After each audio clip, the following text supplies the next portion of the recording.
if you don't have $1,000 to spend on ads, you shouldn't launch a company.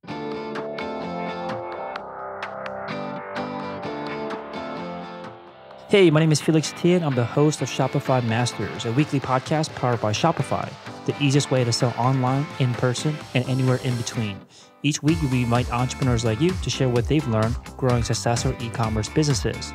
In this episode, you'll learn the business model you should follow to improve your chances of success, how they created an 11,000 subscriber email list before ever launching, and why a completely unrelated Reddit post drives them traffic and sales. Today, I'm joined by Colin Macintosh from Sheets and Giggles. Sheets and Giggles makes the world's most sustainable bedding out of eucalyptus fibers that are naturally softer, more breathable, and more moisture-wicking than even the best cotton sheets, and was started in 2018 and based out of Denver, Colorado, and is on track this year to $2.4 million in sales. Welcome, Colin. Hey, Felix. Thanks for having me. Yeah, excited to have you on. So your story actually starts from a darker time than the kind of very optimistic picture I just painted. So you mentioned to us that you ran biz dev at a wearable tech startup in the same town that you're in today, or in Denver, like same place you are today. And you guys raised $3 million in seed round and grew to a team of 25. And you were kind of everywhere. Things were looking good, and all of a sudden, everything just ended in September 2017. And from that day on, you recognized that this is the best opportunity for you to go off on, tell us about that day. Tell us about that realization that you had after that kind of fallout. Sure. And so basically at that point, I had just been laid off on a Monday from a company that I put a lot of heart and soul and energy into. I had actually written, part of the original business plan years before this. And so it was really hard to see it come to such an abrupt end. Basically, at least for me, the company technically still exists, of course. But basically, I think the next day I kind of slept in until about noon. And then I took about a week off, just, cleaned up my apartment, got my head together. And then I decided I'm going to do one of two things. I'm going to go work at a large company, maybe move back to Seattle where I was living before, go work at Amazon, slide back into my old life out there, or start my own company. And I figured that I was in a really good position to do so. I was in Denver, Colorado. I had really good connections from the prior 2 years of working in the community in both the Boulder and Denver area. And I had some mentors who were encouraging me to think about my own company. And so basically at that point, I built a business model that I felt really passionate about. It happened to be a direct-to-consumer business model because of everything that I had learned at my last company.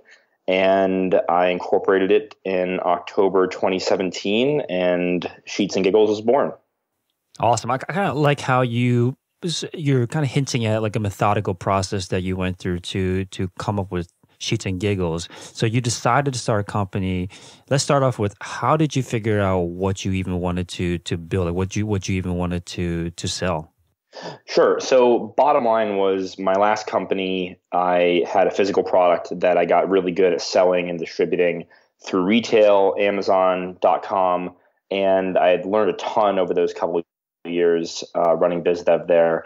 And so I knew, first and foremost, my initial criteria was I need a physical product that is my own brand.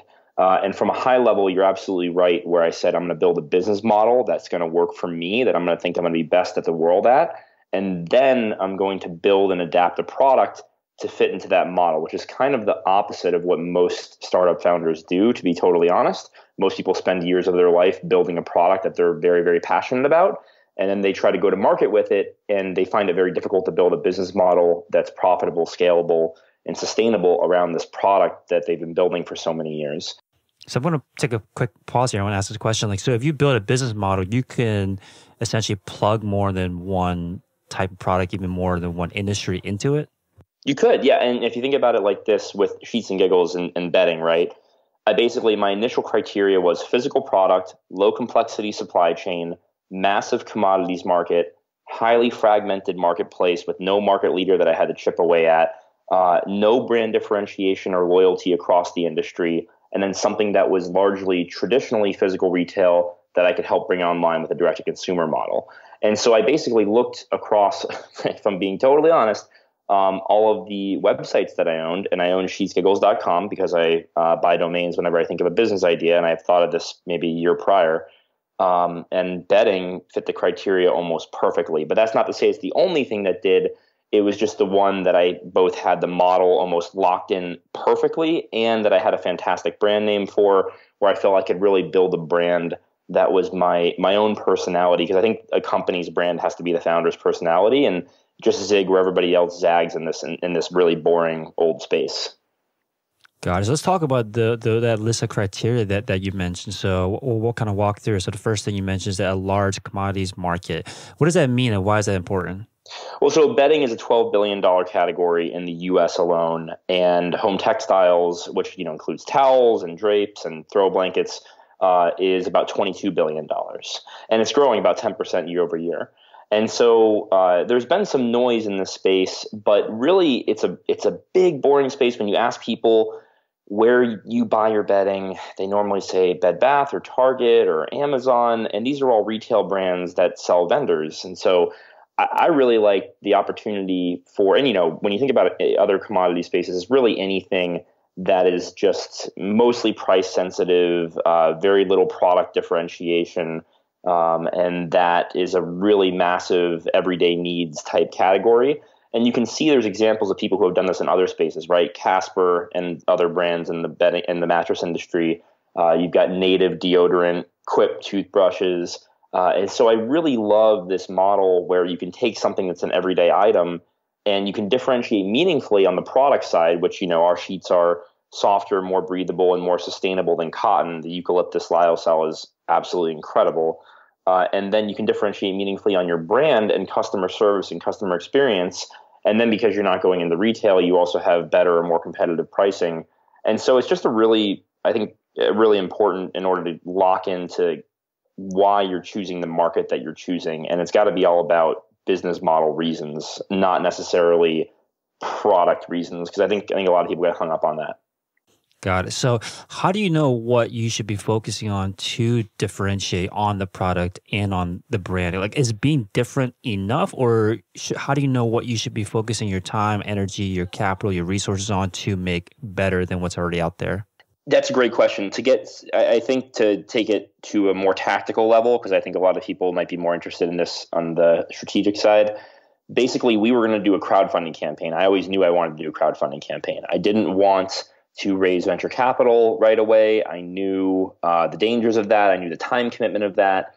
And I knew the failure rate of that, quite frankly. And I'm starting a bedding company based off a pun. I mean, I didn't know if venture capitalists were going to be super stoked on this. And so basically, I knew I was going to do a crowdfunding campaign, either Kickstarter or Indiegogo. And generally speaking, on a high level, for those crowdfunding campaigns, you need 3 core value props of differentiation for your product. And so for us, it is literally softer, lower surface friction than cotton. And for hot sleepers, it's obviously more breathable and more cooling. And it's just, I keep saying it's the best product, shameless product plug. Number 2 is that it's incredibly sustainable, uses 96% less water than cotton sheets, no insecticides, no pesticides. It's considered the most sustainable fabric in the world. And then number 3 is that because we weren't doing deals with any retailers at the time, we were only doing our .com, we were able to offer on our Indiegogo our sheets for, I think, $69 for any size set, which frankly was underpriced. But compared to Bed Bath & Beyond's eucalyptus option, they have a eucalyptus origin set for $180 for a king. We obliterated them from a pricing perspective. And so people really responded well to those 3 value props. And so not everybody's value props need to be the same, but I do think you need a meaningful differentiation in 3 distinct spaces in order to convince people to give you a shot over another existing brand. Got it. So now once you decide what the value prop is, do you then have to, I guess, obviously balance that with like what is actually achievable? Like what kind of, can I create this? Like what was that next step for you? Did you actually start with the value prop first or took a look at what's possible in terms of sourcing, in terms of building actual products? That's such an interesting question. So I actually started with the idea for bamboo sheets because it was a large existing market and I really wanted to make some noise on Amazon and a pretty big category that was already on the upswing. ended up realizing that bamboo, frankly, just wasn't exciting enough for people from a crowdfunding perspective. Did a lot more material sourcing and product research, met with a bunch of different manufacturers all across the globe. And that's when I discovered the eucalyptus material, which was really untapped in terms of market penetration. And so for me, as an average American, it really felt like something special. Did a lot more research into the durability of the product, into the color fastness, the sustainability. Did some different designs and sampling. And so I think that when you decide your value props, they should fit into the business model, right? So everything is goal oriented. The goal was we need to have a 6-figure crowdfunding campaign in order to get off the ground. And then the tasks in order to do that, you can literally be completely agnostic as to the tasks. And that's, I think, what has made S&G grow so quickly, is that I set these goals and then I'm completely dispassionate about the tasks I need to achieve them. So my initial task was source a bamboo sheets manufacturer, and it very quickly morphed into source a well-established, stable eucalyptus fiber bed sheets manufacturer who was ethical and someone that I felt comfortable doing business with. And and then we had to obviously do our designs and tech packs, but we didn't really begin manufacturing or invest in that side of the business until after the product was pre-sold on Indiegogo. We basically waited for the first week of sales in order to have our sizing and color distribution sample size. And then we were off to the races from there. But we did have that agreement in writing with our manufacturer ahead of the Indiegogo. But yeah, everything should follow the business model and should be, frankly, changed on a dime if need be to suit the business. And that's what you mean by being agnostic and dispassionate about the task, so that you're not reacting emotionally and instead actually looking at it objectively? Exactly. I mean, tons and tons of founders and CEOs, and I just went through a startup program called Techstars. I'm not sure if you're familiar with Techstars. And it's the one of the best accelerators, if not the best accelerator in the world. And I've actually the second time I've been through it. And it's interesting. I love everybody I meet in the ecosystem, but I do see a lot with founders, and it's very obvious as to why. Right? They have this baby, they have this idea that they've been working on forever. Usually, it's a solution to a problem that's extremely personal to them. And a lot of times that can be good because it keeps you just completely passionate and engaged on what you're building, no matter what the obstacles are. But a lot of times it ends up in the founder, who's often also the CEO, making decisions that are emotional and not reality-based. And so I really am passionate about my business. I'm passionate about my customers. I'm passionate about making people's lives better, making people happy, success. And then the product itself is the best the product can be for the business. That is, you'll be seeing our evolution as a brand and a company as we release our eucalyptus throw blankets, our eucalyptus comforters, eucalyptus towels down the road. We're going to be building a whole sustainable home textiles brand. And, if I was someone who is really passionate about one specific category, I might not feel the same way. How do you make sure you aren't, slowly falling in love too much with the product, with the brand, and getting these kind of rose-tinted glasses? Because, do you find it difficult to build a brand that is a spitting image of you as the founder, and then also trying to avoid making emotional decisions? Well, I sleep in my product every night, so I'm very close to it. My family sleeps in it, my friends, my investors, I get emails and phone calls every day we have, tens of thousands of customers across the country now. And people love this stuff. And it's interesting. I think when I started out, I don't think I realized exactly the impact. I'm a big person when it comes to sustainability, and climate change is a hot button issue of mine. So I'm very happy to be building a sustainable home textiles brand. Trust me, it's what gets me out of bed some mornings. But I think I underestimated the impact that the sheets would have on certain people's lives. When you're talking about hot sleepers, women who are pregnant, women in menopause, people who have extremely sensitive skin, eczema, really bad allergies. It's really awesome to me to have built a product and to now have shipped, tens of thousands of units of that product to people who are sleeping better through the night and who email us and let us know what a game changer it is for them. I think I probably took that for granted when I was first starting the business, to be totally honest with you. And so that keeps me more engaged. I think on the product side is again, it always goes back to the customer. It always goes back to the person who gets the box, who opens it, who washes it, puts it on their bed, lies down in it for the first time. What do they think to themselves? What do they think when they wake up the next morning? What do they tell people?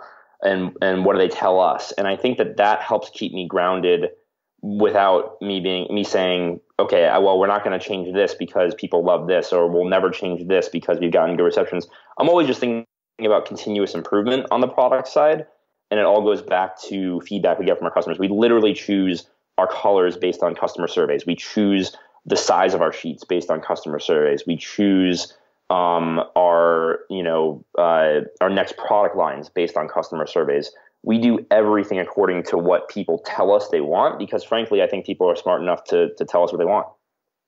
That makes sense. So you kind of go in this with this approach of making sure you love the customer first, and then change the product, change what you need to make sure the customer is happy. You lead with this desire to provide great customer service. So that makes sense. Yeah. I was inspired actually by Amazon on that side. Their obsession with the customer is obviously legendary, and I love that focus. I think it's maniacal and it's great for a business. Nice. So you mentioned, the next thing that we have on this list here is a highly fragmented market with no clear leader. What's the threshold? What's like the threshold here? How do you know what is considered a fragmented market? Anything where, and I think there's two answers here. One is there's a data-driven answer where you can say, okay, who's the biggest brand when it comes to bedding?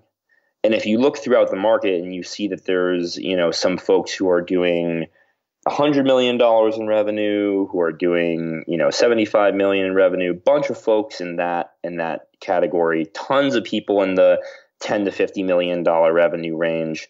And, on a broader level, it's a $12 billion marketplace. It's not really that hard to see from a data-driven perspective. As long as there's no one with, I would say, at least like a 20% type margin share. I mean, if you look at the home security market, for example, obviously ADT, Alarm.com, Vivint, really there's a couple other players beyond that. That's a perfect example of a highly concentrated marketplace. And so you really want to make sure that there's no one who owns at least 20% of the marketplace. And then from a second perspective, an intuitive perspective, you can simply ask people, hey, if you were to buy X product tomorrow, socks, sheets, sunglasses, coffee table, like what? I mean, you can start naming all these different products that people buy lots of. A lot of them are going to say, oh, I go to Target, or I'll go to X retailer. And they don't even realize that they're actually buying a brand half the time when they go to those retail spaces. And so I think there's also an intuitive level to it, and just understanding what people around you think and are saying. And then when you start to get an email list, you can actually literally do surveys of 1,000 plus people and get that qualitative data in a more analytical way. Got it. So walking down this list, I think the next ones make sense. No brand loyalty or affinity, very tied closely to your answer just from before, right. And with little brand differentiation. So this next one, which is a product that was traditionally physical retail that you could help bring online with the direct-to-consumer model. So does this, I think a lot of people will see this, they might see, oh, this is going to be, they can see two ways. One is like an opportunity, which is what you saw, but then also people can see like, oh, this is like a big lift on my side because there is no model like this that exists yet. So what did you see here with your, in particular to Sheets and Giggles, or what did you see that was available at the time? So the biggest inspiration for me in this was Casper. So Casper is the fastest company ever to $100 million in revenue. They did that in 12 months. And they did it because they asked the question in 2014 of, will people buy mattresses online? And they asked it at the perfect time. There was no competition. Facebook ads were cheap and highly effective. Smartphone purchasing was at a huge peak adoption curve. And there was a huge inefficiency opportunity in terms of mobile ad buying versus desktop ad buying and the pricing there. And they came in with a very basic $1,000 mattress product, one SKU, and well, they had queen and king. And they basically said, all right, great. Here's the mattress. It's the Casper mattress. Would you like it? It's $1,000, total happiness guaranteed, 100-night sleep. We'll drop it off. You don't have to pick it up at a store. What do you think? And people just jumped at it. And the mattress industry is about a $15 billion US industry. And so it's similar size to bed sheets. And so I was very inspired by that. And I took it as more of an opportunity than anything else, where I did the research, realized that bedding is mostly bought at physical retail. And when I say mostly, I'm talking 80, 90%. And it's one of those categories where apparel is another one, where apparel is still heavily physical retail. You've got electronics is the opposite. Electronics was, I think, 70-30 physical online as of 2016. So it's much worse now. And so it's really doing the research and understanding like where people are buying the product and does it represent an opportunity or a risk? Like there's stuff like food, for example, that has really had a really hard time penetrating online versus brick and mortar. And apparel is another one because of the sizing issues. But I think that there's opportunities in every category that's still heavily physical retail. I think that the coolest one I saw recently is a new bathroom company called Shine that's doing direct-to-consumer bathroom remodels, which is really cool. So there's stuff like that that's all out there. So are there considerations that you need to I guess look into in terms of like investing in like the infrastructure to build, I guess, the road to direct-to-consumer for your market? Well, I'm maybe a little confused by the question because the infrastructure is largely in place. The biggest hurdle is absolutely capital, and in order to manufacture, ship, and actually do the marketing that's needed to sell the product. I think a lot of people when they start up a company, I've seen this so many times. They're like, all right, great. Like we can manufacture something for $20 and then we can sell it for $50. And we're going to make a $30 raw margin, and that's 60%. Awesome. And they don't think about duties, freight, warehousing, shipping, 3PL fees, and then their cost of acquisition on top of all of that, and then the return rate on top of all of that, and which is literally just dollars out. And so I think that the infrastructure that's really needed is, again, a really robust understanding of your margins and will the business work once you have all the infrastructure set up. And I think that's almost more important than the actual setting up of the infrastructure. I think people jump at the opportunity to take on inventory really quickly without thinking about the actual margin breakup of where all the dollars are going to go, and they always leave out that marketing expense. So the infrastructure is there in terms of Shopify exists. You can spin up an online store very quickly with very little development skill set. You can, all the Stripe infrastructure and Shopify payments infrastructure is there to take payments and process credit cards without you having to store and be responsible for people's data and security. You've got PayPal, which is fantastic from a brand trust perspective. You've got your Facebook ad ecosystem, your Google ad ecosystem, Instagram, Twitter. All those don't convert as well as Facebook and Google. And so you've got all these items in place, and then really the hardest part is probably manufacturing and supply chain from a logistical perspective.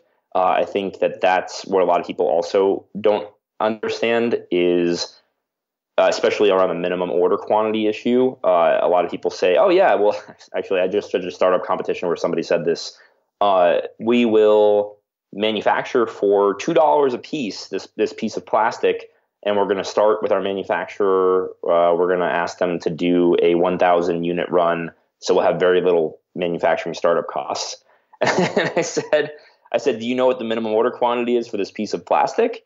And they said, what do you mean? And I said, well, they're probably not going to put your mold on the machines on the line and stop what they're doing with everybody else to produce 1,000 units of your $2 item, it doesn't make any sense for them. Their minimum order quantities are probably in the tens or hundreds of thousands of this piece.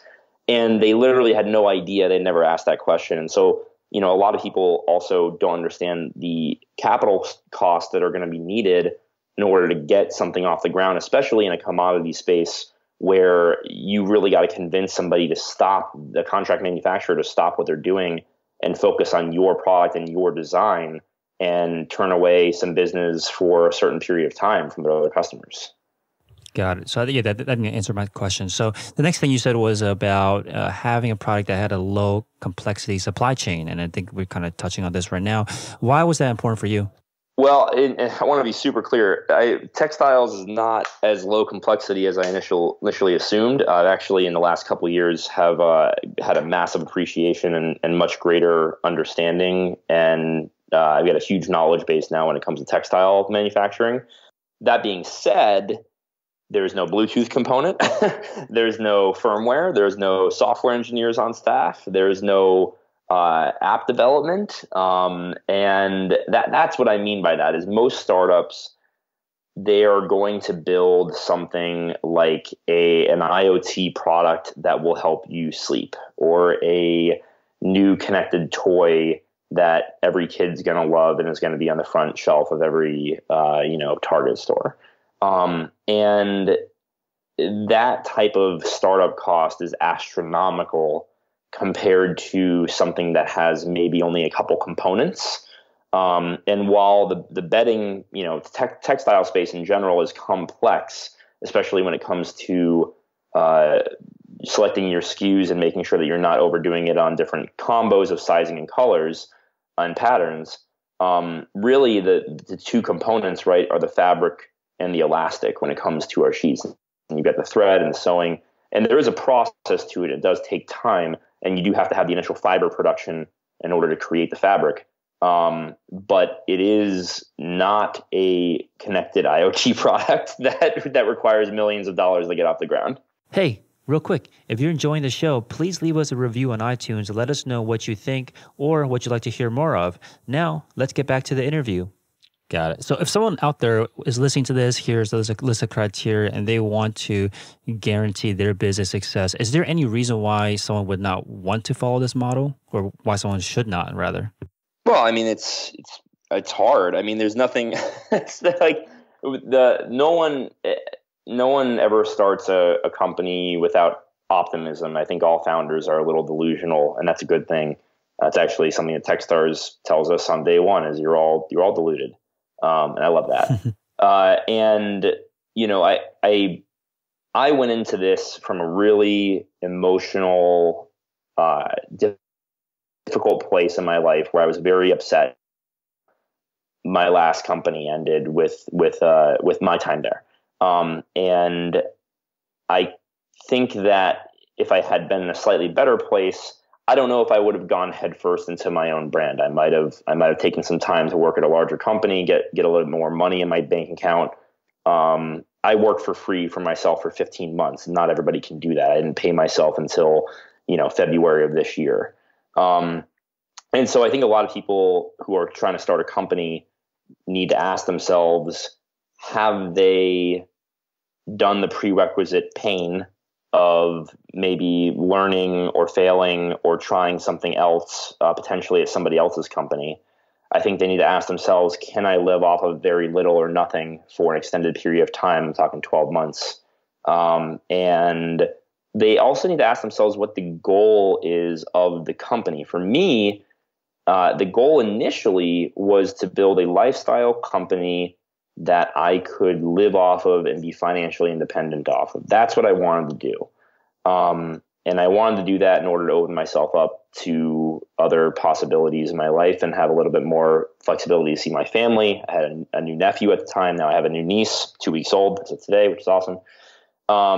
And I kind of, to be honest, I got a bit of a tiger by the tail when we did Indiegogo. It ended up, people loved the brand. They loved the product. We ended up doing $284,000 crowdfunded on Indiegogo. And that wasn't by accident. We prepared. We did a lot of prep for about 12 weeks ahead of that crowdfund launch. And so I think a lot of people need to ask themselves, am I ready? Am I prepared? Do I have the experience? Do I understand what I'm doing from a business model perspective? Do I have a product that's going to be received very well? Is the pricing of the product going to both please people from a value perspective, which ours very much does, and have enough margin for me to have all of my variable costs covered, plus enough margin left over to cover my fixed costs? And these are all questions that are basic but crucially important, and I don't think people give them enough time of day. And so these are all the risks of starting a business. Is you could take, your entire life savings and put it into something, and then the day of the crowdfund launch, nobody buys it. And I've seen that. You go on Reddit and other places on the entrepreneurship subreddit, which I participate in. I enjoy that community.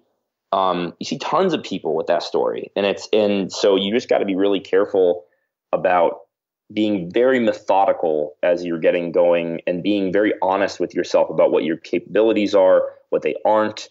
Like, for example, I asked myself, should I start a software company? Because I had some really interesting software ideas. I had been in this startup ecosystem for years, and I had a whole list of business models that I loved. And I ended up choosing a physical good because that was what I thought I was best at, even if the other models were maybe a larger market or more compelling from a mission ethos, or a tech ethos. And so I think a lot of people need to figure all these questions out ahead of time, and very few do. Right. And then I think for you, this particular model that you came up with and you're following is specifically for someone that, in your case, wanted this kind of lifestyle business and also the financial independence and the kind of flexibility that it affords you? Yes and no. I mean, I think that I really want to. We went around a circle at Techstars a while ago, 10 founders, and we talked about why we started our companies. And the number one reason everybody said was that we were sick of taking orders from other people. So I think a lot of people listening to this podcast can probably relate to that. A lot of people, I love living or dying by my own hand. I don't like having to do things that I disagree with as an employee at other companies and follow marching orders. I've never been really good with authority. I got fired from my first job out of college in 5 months. It was at the world's largest hedge fund in Connecticut, and I really did not fit in well there. And so that's just something for me personally is my primary motivation, but also the financial independence, the flexibility. I get to come home to Florida to see my new niece who's 2 weeks old, and I get to travel abroad when the occasion strikes, and I don't have to ask an employer for time off to visit my family, which is just the weirdest system that we've set up for ourselves. Like, can I please go see my family for Christmas? So yeah, there's a lot baked into why I do what I do. Yeah, so I guess since you're on the other side of this now, where like you said, a lot of people are going down this path, and I think you're 100% right. A lot of them that are listening are also thinking this is that they don't like taking marching orders. They want to kind of be dragged along by circumstances of life. They want to be able to design their life. Now that you're on the other side of it, is there anything now that you're looking at that you still cannot free yourself from, that maybe people think they might be able to free themselves from by pursuing this route? Well, sure. I think especially when and this is a consideration that a lot of people need to think about, is like, is this going to be self-funded, revenue-funded, crowd-funded entirely, or are we going to have to take on some outside capital at some point? For us, we did have to take on outside capital, and we are continuing to do so in the future. And so that, I mean, I at least I assume that we will. And so basically, I think the one thing that I thought I'd be able to get away from that I haven't is responsibility to others, both on when you take money from people, you have this really strong fiduciary responsibility to maximize their return and to make sure that you are responsibly managing their money. And so the way to offset that, and the way to make sure that you don't have investors breathing over your neck, is to be very honest with them up front about what the company is and what it isn't. And I had conversations with venture capitalists early on who wanted to give me, $500,000 at X $1 million valuation, and they wanted to give me this and that. And, a lot of them said, but I want you to commit to either building this into a massive multi-$100 million brand or to going bankrupt in 12 months. And they didn't say it like that, right? But that's the undertone, is like spend all the money and grow as fast as you can, or bust. And I don't like that model. I wanted something where I'm going to be independent. I wanted something that was profitable first, scalable second. And a lot of startups go scalable first and then profitable second, and that's not what I wanted. And so being very honest with people up front and setting that expectation, they'll respect you for your honesty. They might say, hey, it's not a fit for our fund. But the people who do invest in you are going to be on a total same page as you. And I love that. And then it gives you time to think about what you want the business to be in the future. And then on the other side, I do have responsibility to my employees. I have a full-time team of 4. I've got multiple consultants across the country that work with me as well, manufacturing partner, warehousing partners. And I love them all, and we're hiring more people. We're going to probably be about 10 full-timers by the end of 2019. And I think about them every day in terms of, am I being good to them from a salary perspective, from a bonus perspective, healthcare. They can work at home. They can take as much time off and sick time as they need, so on and so forth. So I think responsibility in both directions is something that I probably didn't anticipate as much. I thought that I would just be free and be able to do my own thing, but that's not really how it works. Yeah, when you get any type of success. Right. I mean, it sounds like it's still worth the trade-off, though, for you. For me, I think so. I'll be happier. I think when the company is maybe a year from now and I've got a more robust infrastructure set up underneath me. Right now, I'm still doing a lot of the core functions, at least 50-50 with some of the folks that I have. But some of the people I've hired have all been in core functions, product, supply chain, customer service, marketing. And I love that I've done all those jobs myself, so I can hire a little bit more appropriately once I've actually done the position and understand what's needed. I wouldn't trade this for what I was doing 2 years ago. No way. It could have failed, and that's fine. Like, you also have to be fine with failure. I remember when I started it in October 2017, I said, I'm going to know by about February if this is going to work or not. And by February, we were capturing emails ahead of our Indiegogo campaign at like a 46% conversion clip, which is nuts. Like, nobody captures emails at 46%. And we ended up capturing 11,000 emails in 7 weeks ahead of our campaign. And that was the best prep we ever did.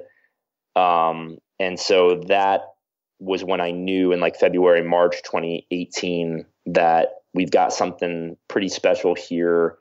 And but if we'd captured emails at a 5% or 1% clip and everybody said, we're not interested, I would have just packed it up and started sending my resume out. And you got to be okay with that.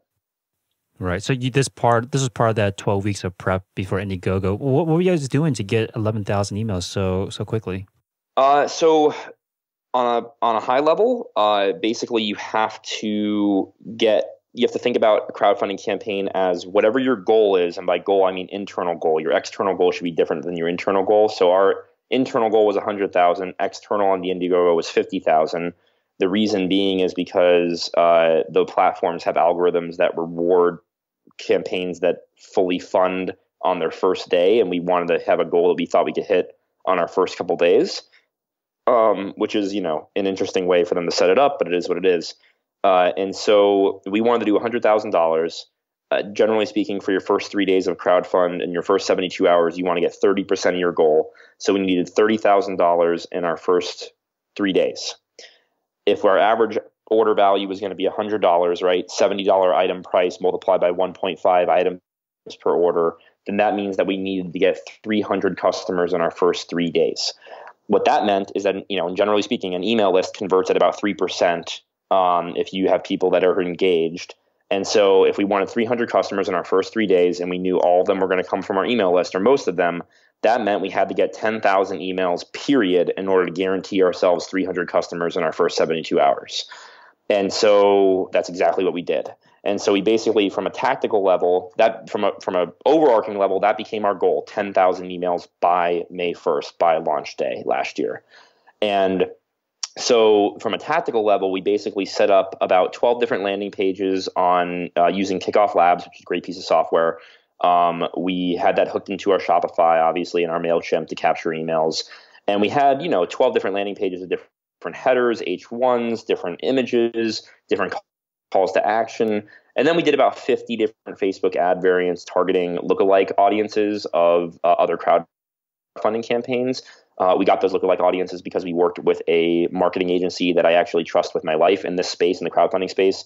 Just an FYI to everybody listening, there are an outrageous amount of predators and sharks. Don't do business with people willy-nilly. They will promise you the world. They will say, oh yeah, give us $2,000 setup fee and 20% of every sale that we bring in, and we're going to spend money like crazy, and you're going to make so much cash.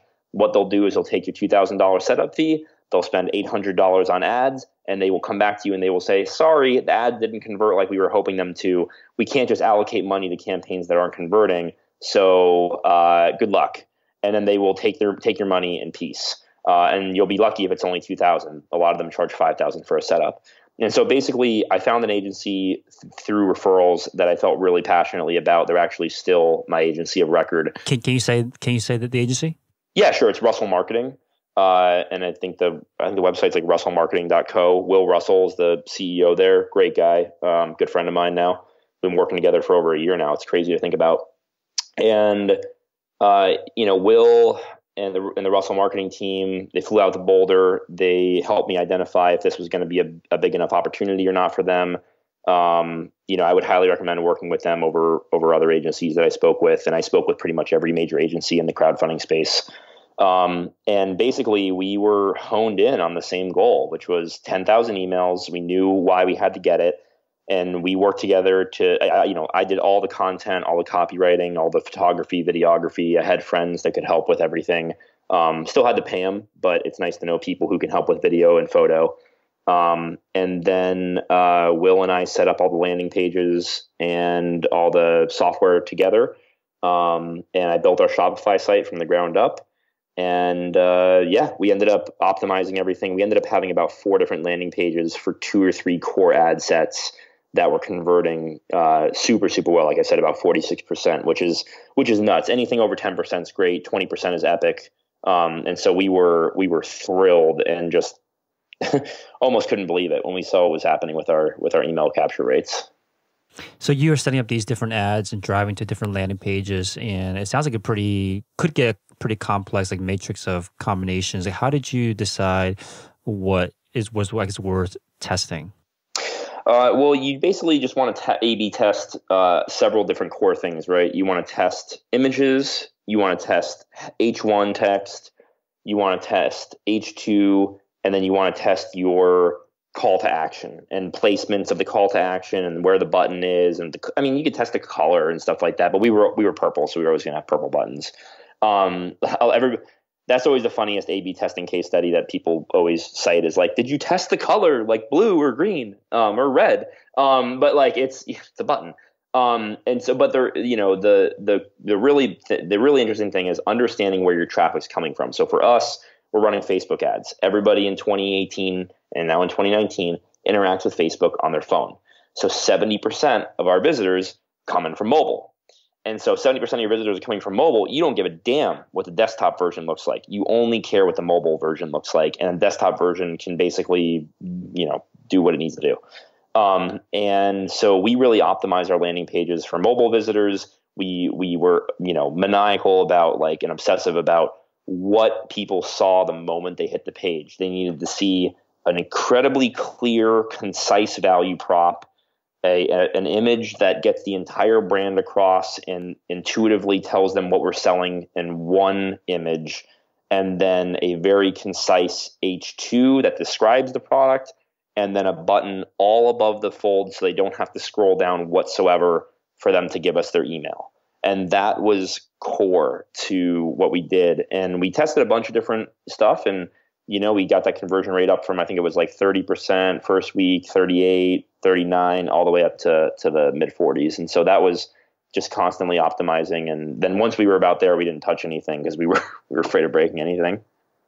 Do you remember how much time you gave between each of these like optimizations to see if you, maybe not time's already the question, but maybe like what budgets even that you put into this before you decide, okay, that's not working or that is working? Yeah, so we did $1,000 initially of ads for our first week because we wanted to drive a ton of traffic to see what was happening, and it's not really a time test. I don't think. I think my philosophy on A/B testing is it's a visitors test. So if you're getting, let's say 1,000 visitors a day, that's a good enough sample size for you to make decisions on like a 1 to 2 day basis. If you're only getting 100 visitors a day, it's not really a good enough sample size for you to make sweeping decisions without like probably then 7 or 8 or 9 days worth of data. But we could make decisions very rapidly because I'm a firm believer that like 1,000 people are 1,000 people. And if you taken a stats course, like that's a pretty good sample size as long as it's coming from a broader population. And it was. I mean, we were basically just targeting people who had done crowdfunding. And so they were all part of the same population of people who had backed prior Kickstarter and Indiegogo campaigns.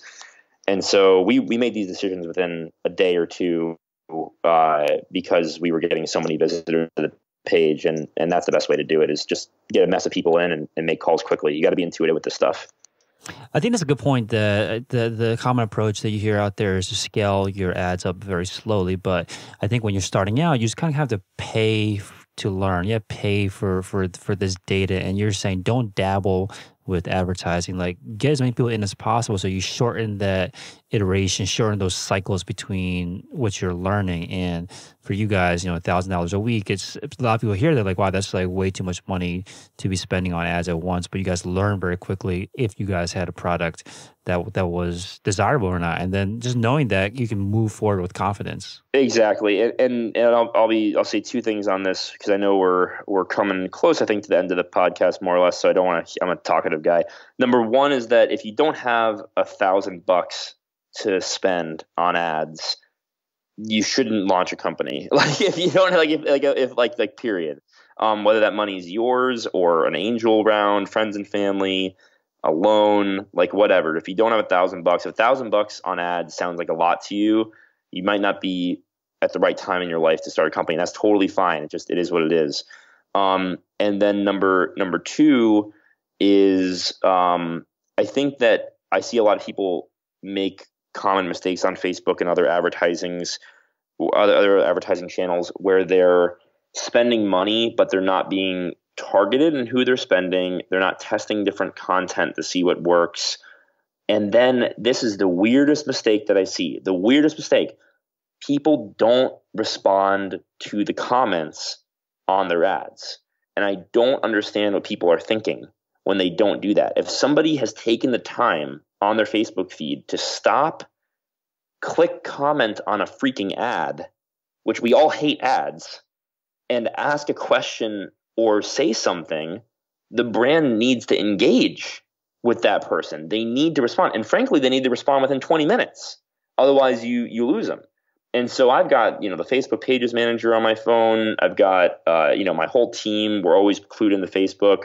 We're available by phone any time of the day. I'll literally pick up the phone at 3 a.m. in the middle of the night if somebody calls. I'm super obsessive about this stuff. I don't like it when people's questions go unanswered because you've paid and you've done all the work to get them to the point of being interested enough to ask a question. And then some people just don't respond on comments. And I'm like, what the hell are people doing? And so I think that was probably the best thing that we ever did was we were responding to comments in live time and we were having conversations with people, and it led to ads that had thousands of likes and thousands of comments. And guess what? Our comments all count in the comment count. When people are scrolling through their ads and they see like 2,000 comments, maybe 1,000 of those are from the brand because we're answering 1,000 questions. But that social proof, that raw comment number and that raw like number is incredibly crucial to click through on your Facebook ads. And so you have to have very engaging content and then engage with people. Yeah, I think that's a common mistake where a lot of people get into this idea of starting an online business so that so they can kind of automate everything, step away, Right. not Right. have So you to don't have talk to, to people. they want to start a consumer business so they don't have to deal Yeah. with people. Right. So I think that that's a mindset shift that needs to happen where you're still dealing with people, you're still selling people, you're still interacting with people. So, act as if you are, working with people. So I think that that's a really good point that you make. So actually, I want to talk about this one last thing, which is really interesting, which is that you mentioned that one of the key ways that you've been able to grow this business, grow this brand is by helping people before asking for their money. I think the whole part of making sure you're in there and answer people's questions and your comments, it all makes sense. And then one particular example you gave was around a resume advice post on Reddit that somehow leads to more sales for your Sheets and Giggles products. So tell us about why this works. Well, it's okay. So for folks that are listening, if you're in the middle of a job hunt, in the middle of a job search, just Google resume advice Reddit. Reddit's Reddit, fourth largest website in the world. And it's the first Google result that comes up is this post that I wrote in February 2018. And it's honestly the best thing I think I've ever done with my life because it's been viewed over 1 million times. It's gotten us a ton of traffic to our site. It's been fantastic for our SEO. And from a high level, right, I used to be a recruiter back when I was 23, 24. And I've seen tens of thousands of resumes. And one thing that always bugged me is that the kids and this is like a side rant, has nothing to do with betting. The kids that came from Harvard, MIT, Yale, Berkeley, Stanford, Emory University, where I went to, those kids had the best resumes. And even it followed them into their 20s and 30s and 40s is people who went to top tier schools had excellent resumes and people who didn't. And unfortunately, a lot of times with a screener on a resume, it's the first impression that people see when they're a screener, where they see your resume format and they immediately judge you based on literally the text and the white space and how it's set up and how it looks aesthetically to their eye. And they judge you on other stuff too, like sexism and racism and other stuff like that. But the format is crucial. You have to fish with the right bait. You can have the best content in the world and you could be the best person in the world, but if someone's not going to give you a resume their full attention and sit up straight when they see it across their desk, they're not going to ask you for an interview. And so what I did is I put together all the best resumes that I had ever seen from any of my candidates into one cohesive resume format that's one page, super, super straightforward, good use of white space. And I basically put it out there for free on Reddit, just as a download link to our Shopify for downloading from our web store.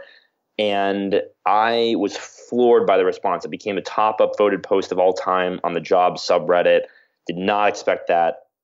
It's been linked in like articles online. It's been linked in, people send it to each other all the time. And I did a follow-up post and that got a lot of attention too. But this resume post has really taken on a life of its own.